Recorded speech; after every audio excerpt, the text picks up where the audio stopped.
Welcome everyone to Lavender Lane Wellness Center's webinar series. Today I'm very pleased to introduce Ilona Farry to you. Ilona is a modern alchemist who blends practicality and spirituality to empower women in mind, body, heart, soul, and spirit. Using a variety of holistic modalities, Ilona uses a customized approach which enables her clients to awaken to their personal power and gifts, also known as magic, with a K. The result is an empowered individual who embodies a fully integrated version of the self. Her intention is always to awaken women to their magic so they can create and live a life that reflects their passion, purpose, and potential. Join us today as we discuss the topic of intuition with Ilona, discover what it is, how to tap into it, develop it, and ways to use it in your day-to-day to support your health and wellness. Thank you, Ilona, for joining us today. Thanks for having me, Christine. This is great. You're welcome.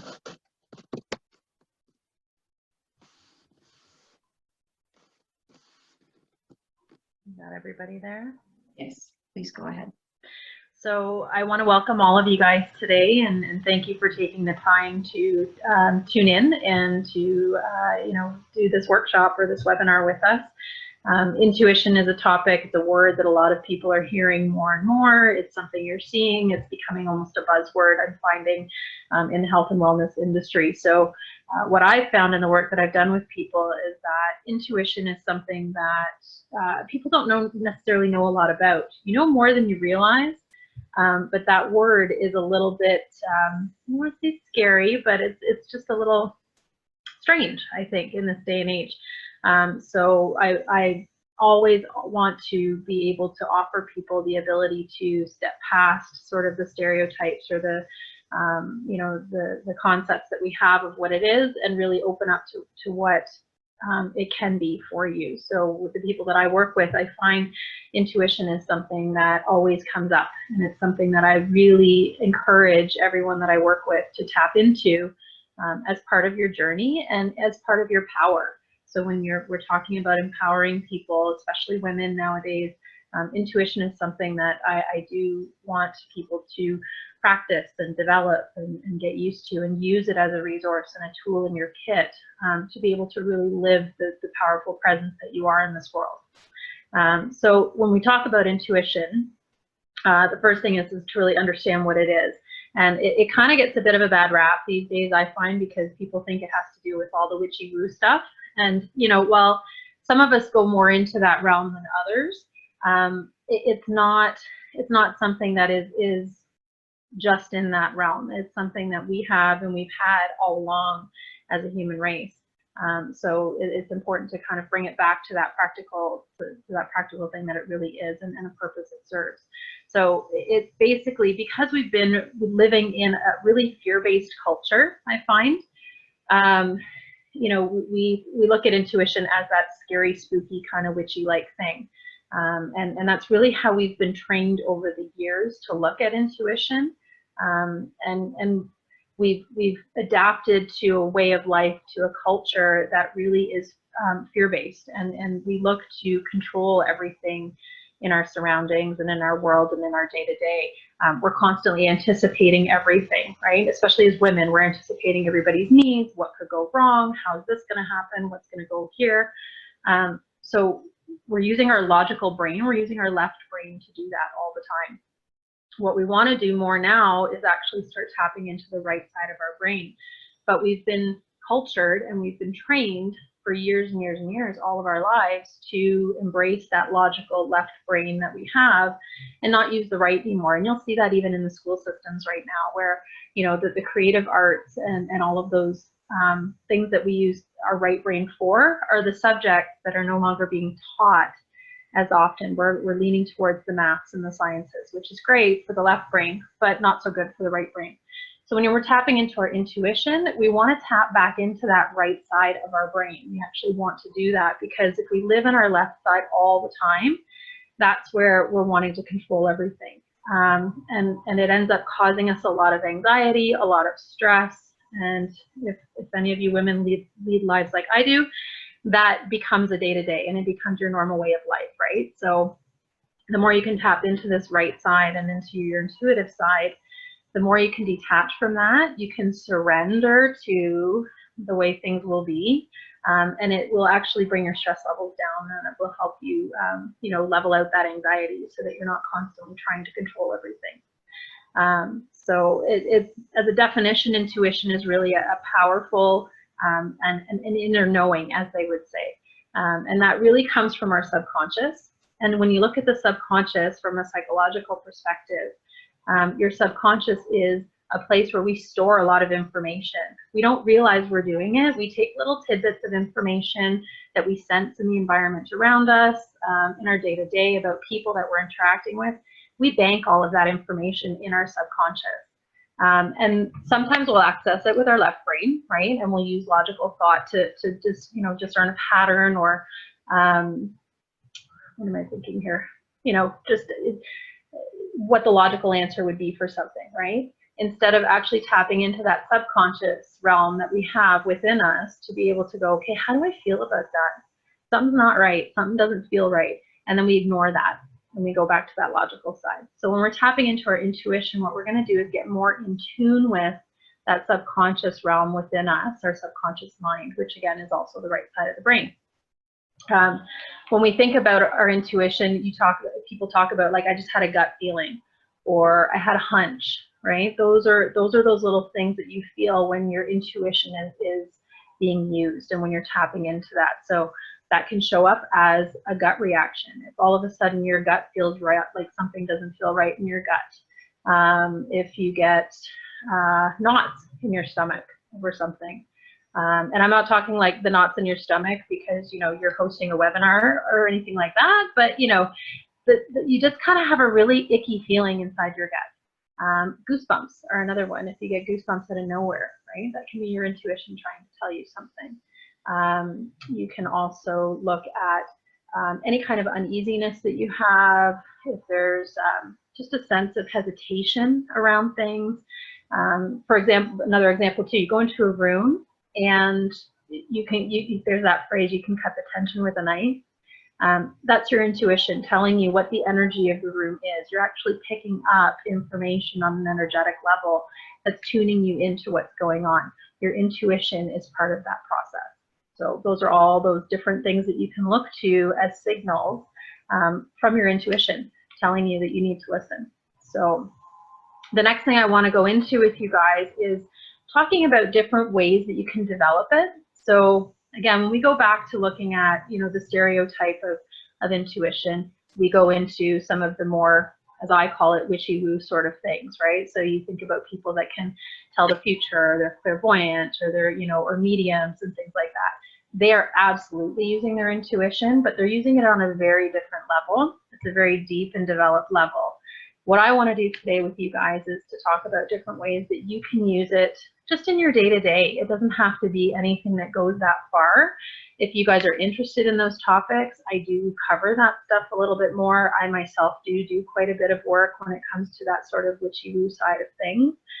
And we can absolutely do another webinar, or we can talk offline about that more. But today what I want to talk about really is the day-to-day practical things that you can do just to tap into that intuition and how you can use it in your day-to-day to guide you a little bit more so that you're not feeling so stressed and you're not feeling so anxious, and you can really tap into the power of what you want, what's going to serve you, what you need, instead of ignoring it and telling yourself, well, I need this and I need that and I have to do this.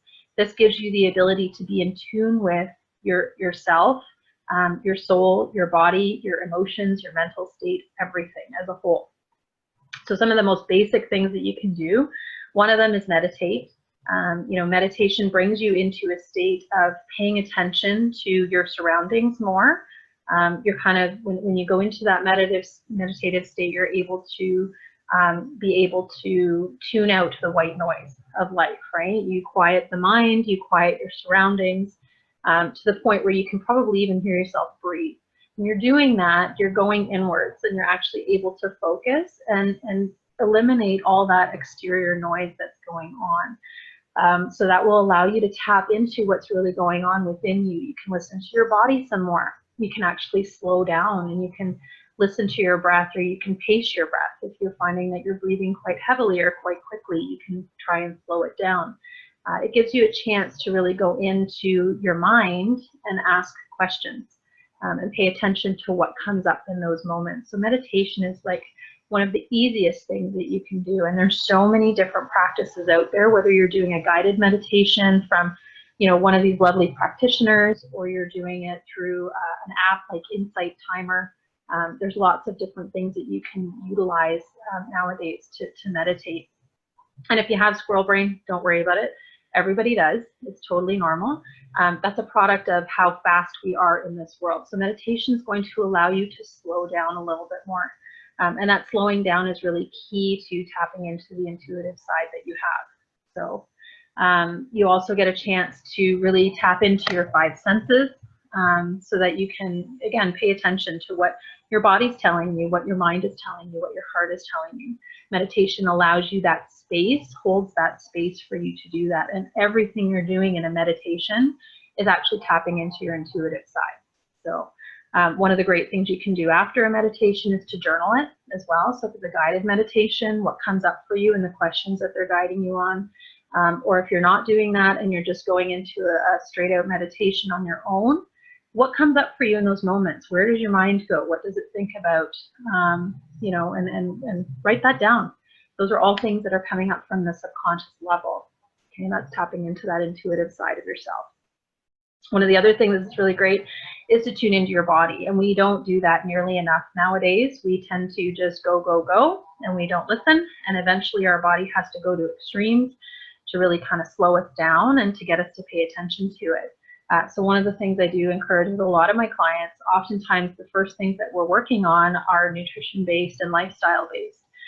So it is involving, again, that slowing down, tuning into the body. So actually spending some time, and one of my favorite times to do this is at night when I go to bed, or first thing in the morning, either one of those, because you're quiet. You have a chance to spend a couple of minutes actually listening to your body to see what's going on with it. So at nighttime when you go to bed, ask it, how was the day? How do I feel? You know, and listen for those, you know, little niggles that come up from your body. For me, it's always like, you know, if I've had a day where I'm on my feet all the time, well, then I have a hip that's going to give me a little bit of grief. You know, I have moments where if it's been a rough day, then I lie down and all of a sudden, you know, my stomach will bottom out. And that for me is an anxiety trigger. So I know that, you know what, I'm feeling a little bit anxious. It gives me a chance to get in tune with my body and listen to it, to have that dialogue with it. Your body is going to give you so many cues and so much information about what's going on and how you're managing it from a body, mind, soul, heart, and spirit perspective. It's going to allow you the ability to slow down if you need to rest if you need to, if something's not right. You know, if your immune system is not strong, especially right now with everything that's going on, you want to make sure that that stays that way. Stress is going to deplete your immune system. If you've got too much going on, your body's going to tell you, and it's going to say, no, I want to stop, I want to rest.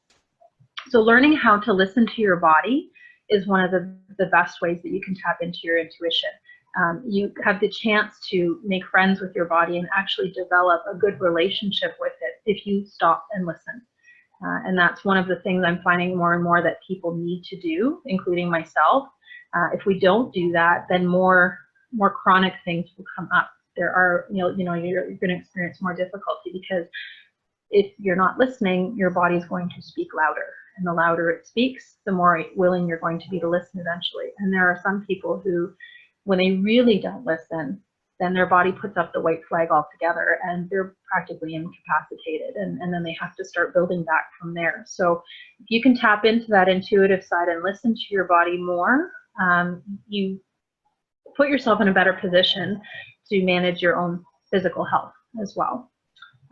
So that's a really great one. And then another one that I love is dreams. So we all dream. Sometimes we remember them, sometimes we don't.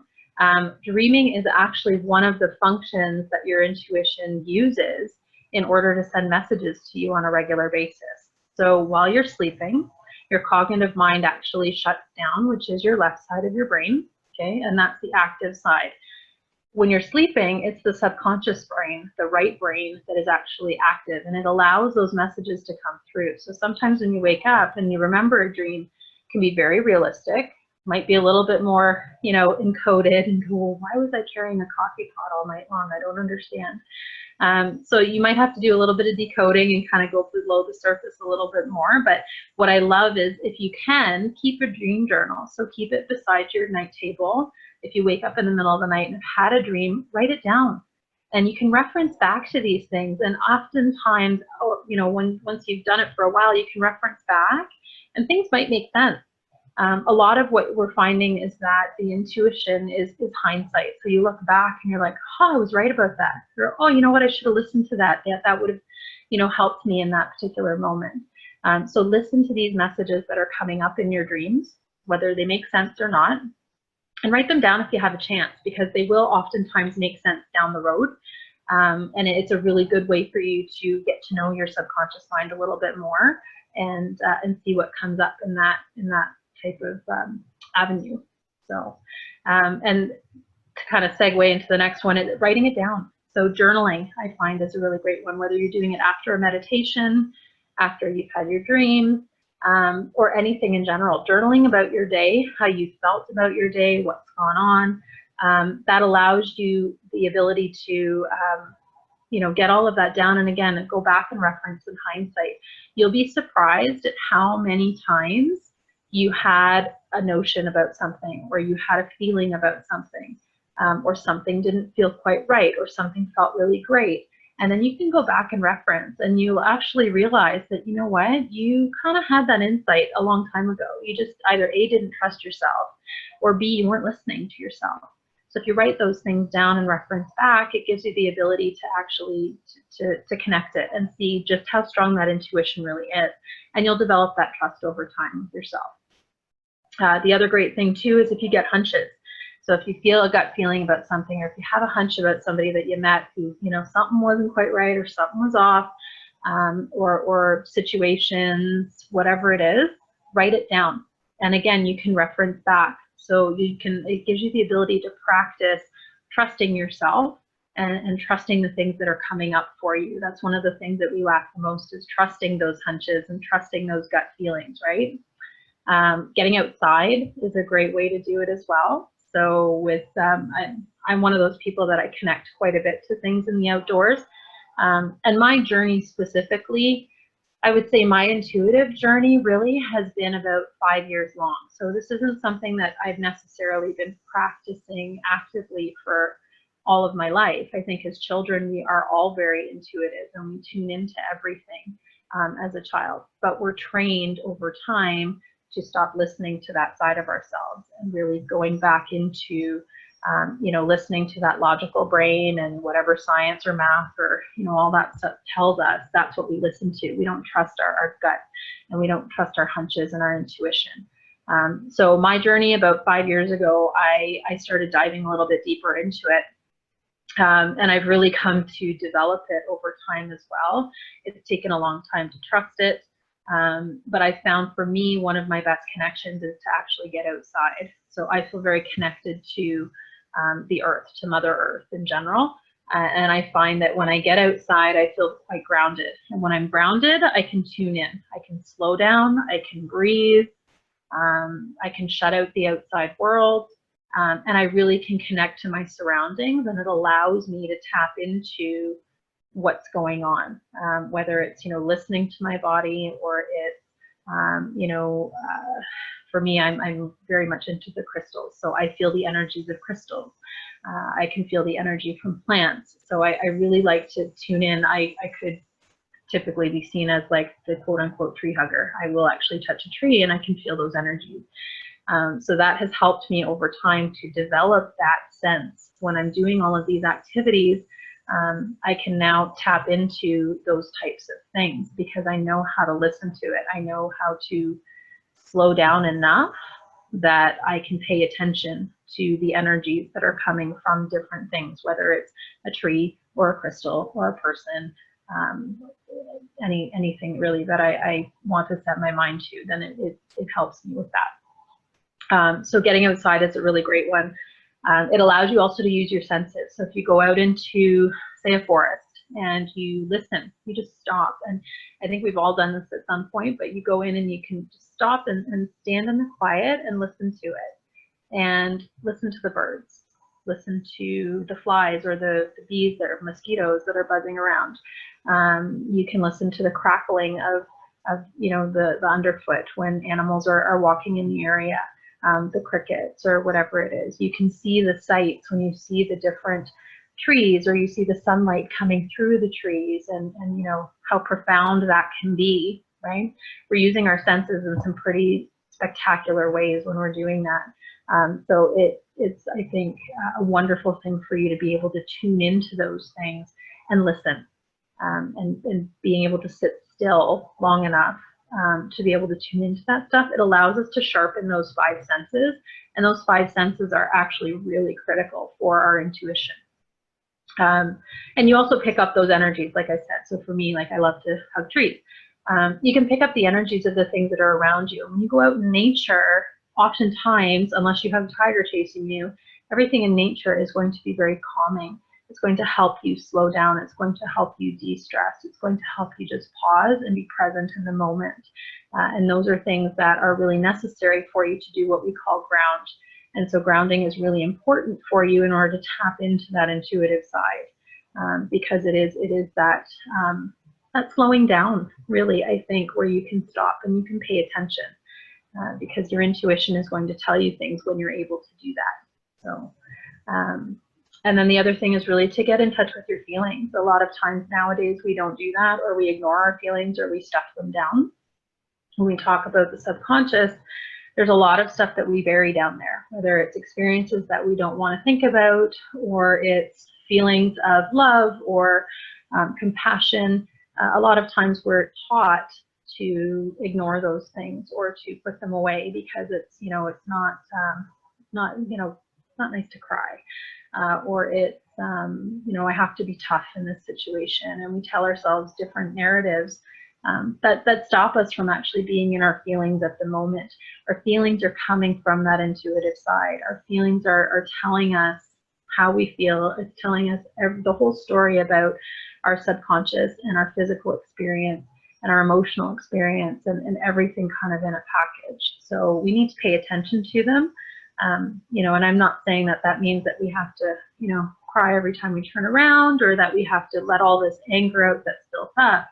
But we need to go inwards, and we need to acknowledge those feelings and write them down, or talk to somebody that we trust, or to a practitioner that can help us work through things, so that we can actually, you know, tap into that subconscious level that we have and be okay with it. There's an element of shadow work that can be done, or grieving processes that need to be gone through. By doing that and actually working through those things, it leaves us open to being able to communicate better with that subconscious level that we have within us. And that's where that intuition resides. So it's a lot, I know, that I'm saying to you guys. There's a lot to take down, take notes, whatever. But these are just some really simple ways that you can, in your everyday, tap into the intuition that you have within you, and develop it. There's other ways that you can go, like I said, if you go further into sort of the, you know, the witchy woo realm, and I can absolutely talk about those. I'm going to show you a couple of ways to practice your intuition as well, if you want to kind of have something that's a little bit more fun. The ones that I've mentioned right now are basically ways that you can do it in your everyday, and goals that you can set for yourself if you really want to start tapping into that side of yourself a little bit more. If you're doing that, it's going to give you the ability to live a fuller life, really, you know, so that you can actually live a life that's very authentic to yourself, and that feels good for you. So that's why, you know, it's very important to develop that intuition and to listen to it. A woman's intuition is a very, very powerful tool. And I tell that to everybody that I work with, and I don't think we give ourselves enough credit for it. So the more women I can empower to tap into that side of themselves, the more I know I'm doing the work that I'm meant to do. So I'll go into 2 different ways that you guys can tap into your intuition and practice it in kind of a fun way. One of the things that I do on a regular basis, and was one of my favorite things to do when I was developing it, was to actually use oracle cards. And you can use tarot cards, you can use oracle cards, you can use, if you don't have that or aren't that into it, I have lots of different ones that I carry. If you don't have those or don't feel comfortable using those, you can do something like photographs. If you have a whole bunch of photographs that are in an album somewhere, which I just realized makes me probably sound really old because most people don't have a lot of printed ones anymore, but if you have them, then use them. Or if you have a book that has a lot of pictures in it or something like that, and you're able to cut it up, then do that. And what I suggest doing is taking them and not knowing which one that you're picking, and you're actually just going to pick one. And instead of actually looking at it, you're going to keep it so that you can't see it, and you're going to put it in an envelope, or you're just going to put it out, put it somewhere where it's not going to be seen. And what I would suggest for you to do is to put your hand over top and just concentrate and just spend, 5 minutes even thinking about that card and tuning into it. What does it feel like? What color is it? Is there a person in it? Is there a tree in it? What is the overall feeling you get from that picture? So concentrate on what you think it is and how it feels. Even sense. Some people pick up their senses. Their smell is a big thing. So there could be a rose on it, and out of nowhere you might smell a flower. So ask yourselves all those questions and just really kind of tune into it and see what comes up for you, what answers come up for you, what smells come up for you, what vision, even sounds. So any of those 5 senses that you have, and then write your answers down. And then once you're done that, flip the card and then see how accurate you were. It's a really fun way to sort of develop it over time. And, sometimes I'm bang on, sometimes I'm not. And I find that, the days where I'm not, it's usually the days where I'm feeling the most stressed and the most disconnected. So the more you tap into that intuitive side of yourself, the more you're going to find you're actually going to be fairly accurate in what you're picking up. So, and it's just a really fun way to practice. So do it. Don't put a lot of pressure on yourself to do it. Just have some fun with it, and see how that goes for you. So another one is, if you don't have that, like the cards or the pictures, you can use like a bag of clementines or a bag of lemons. And then you're going to mark one with a letter on it. And then you put them all back into a bag, and you either blindfold yourself or just don't look at them. And you need to find your lemon. So you can, feel it and see how it feels, and kind of, if you can intuit or remember the bumps or the patterns that you could feel on that particular one, or if it just feels right. So it's a fun exercise, and it's a really great one to do with kids as well. So if this is something you want to develop with your kids, I find that one's a really fun one to do. You got to track down your clementine or track down your lemon, and see how accurate you are. And you'd actually be surprised at how often it will come up for you. So that's another one. And then the second way to practice is really that journaling. I do recommend that for a lot of people after the meditation, after your dreams, and then just in general, so that you can write down how you're feeling, what your hunches are. If you kind of get a feeling about a situation or about an individual, write it down, and then you can reference back to it. And it's a really good test to see where you're at with your intuition. And again, I think you'd be very surprised with, how accurate you are in it. We don't tend to trust ourselves or to trust our intuition. And that's one of the things that we need to do, is to start trusting that a lot more. It guides us more than we realize. Back in caveman days, we relied on it for our life. And nowadays, we seem to have lost touch with it. So this is one of the things that I think is so important, especially nowadays in our own development, especially for women, is tuning into that intuitive side. So I'm hoping that everything that I've talked about and offered to you guys today is useful, and that this is all stuff that you guys will take and use in your day-to-day to develop this side of yourself a little bit more. So I'm going to turn it back over to Christine, I think, because she is going to open it up for some questions, and I'm hoping you guys have a lot of questions, because I think it'd be great to talk about it a lot more. Thank you so much, Ilona. That was awesome information. And a reminder that we are recording. So if there's anything that is private and that you want to share privately, then we will stop the recording. Please just indicate that in the group chat. And we're very pleased that when this pandemic is over, that Ilona will be joining Lavender Lane Wellness Center. So we're really looking forward to her joining the team. Yay. It's just another perspective, and so much awesome information, and really working to promote the reconnection to our intuition, the reconnection to our power. Yeah, that's exactly it. So important. Yeah, I think we don't realize that we have it. We've been trained and socialized so much to forget that we have that side of ourselves, and the time is now to turn that around and to really start looking into that, especially for women. It's critical nowadays, and we have to trust it because we're very smart when it comes to our intuition. Absolutely. Okay, so I'm going to unmute one.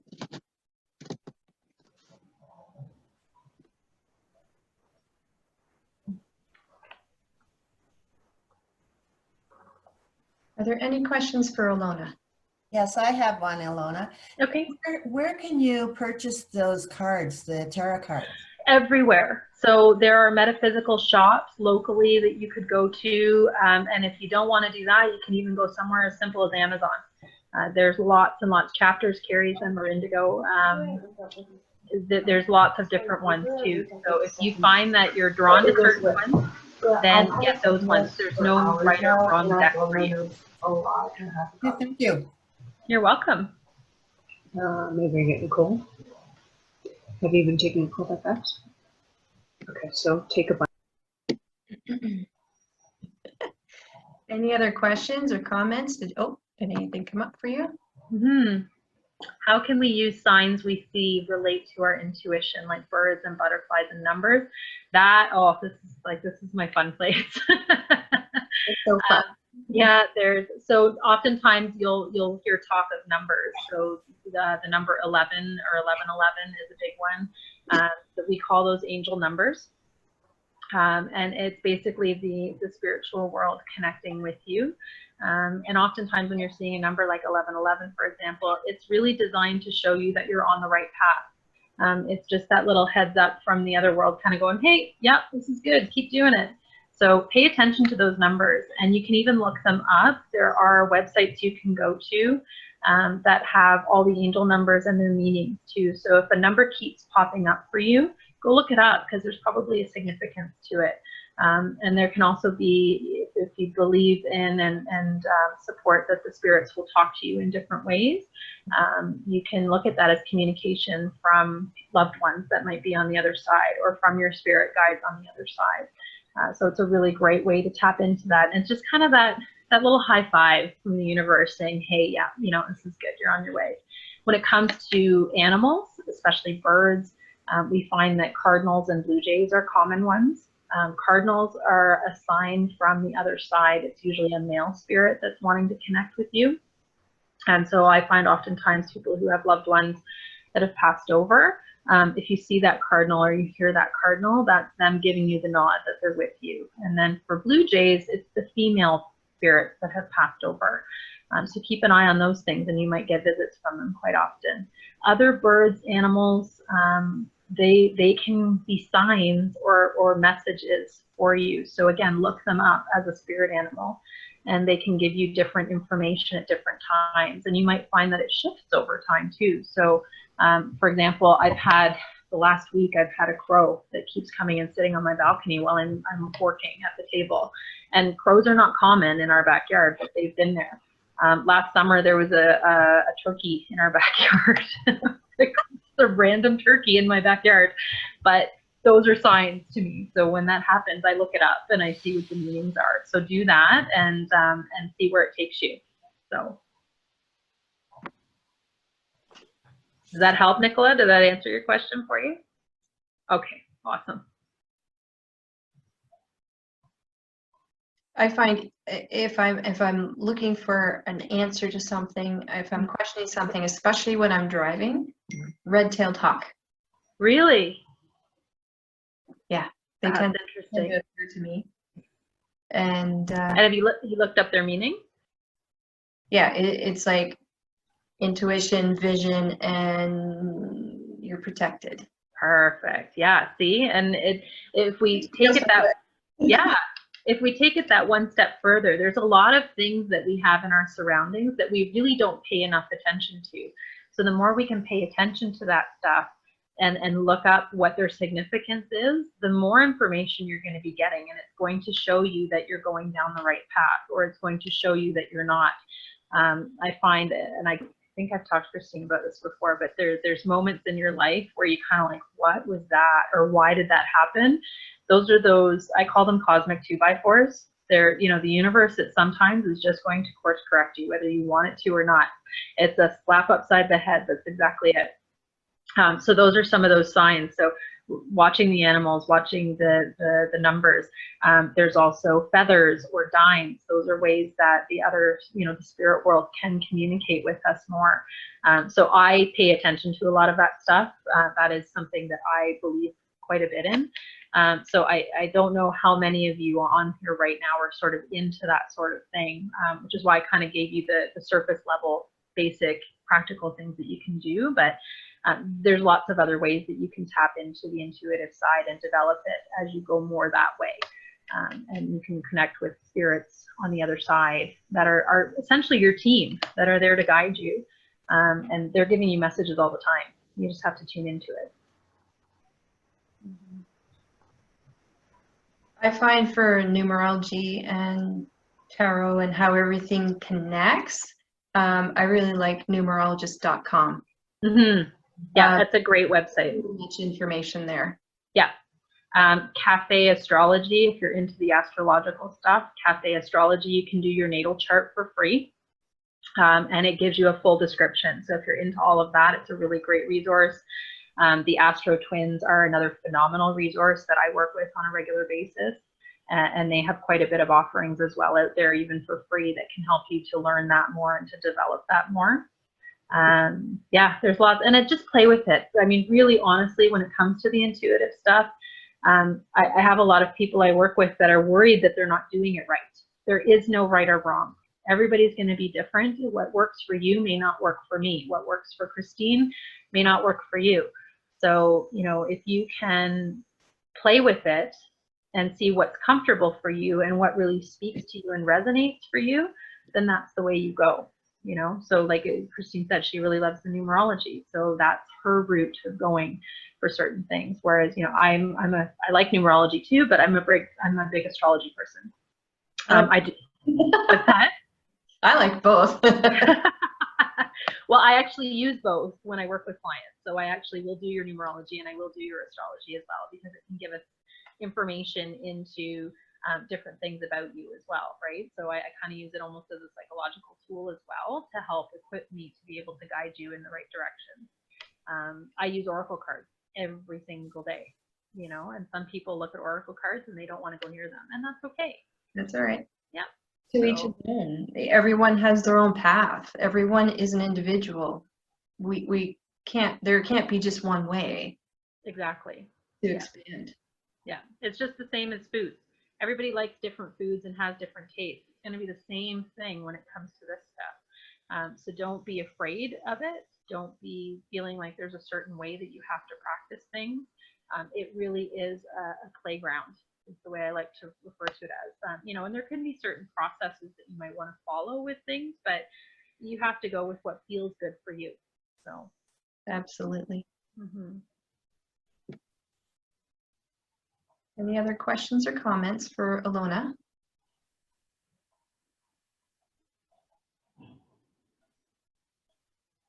Quiet bunch. Yeah, Ilona. Yeah. You had mentioned about the dime, and I've heard a few people say things about if you find a dime, you're going to be lucky or something. But what really is the significance of finding a dime? Could be that luck, right? I mean, again, it's just sort of that little, you know, nod from the universe to say, hey, I'm here, and here's a little high five for you. Dimes, when you're talking about the spirit world, especially loved ones that have passed over, dimes are a very common occurrence for those people to let you know that they're there. So when you find a dime, especially randomly out of nowhere where you wouldn't expect to find a dime, that's usually somebody from the spirit world that's coming in to say hi. So, and you can ask people to do that too. If you do have loved ones that have crossed over that, you know, you want to connect with, you can say, you know, send me some dimes, and then you might be surprised at where they start popping up. So dimes are a good thing. And you can also ask that of your angels and spirit guides. Mm-hmm. It's whoever you want to connect to, whoever resonates with you the most. Yeah. Okay. Thank you. You're welcome.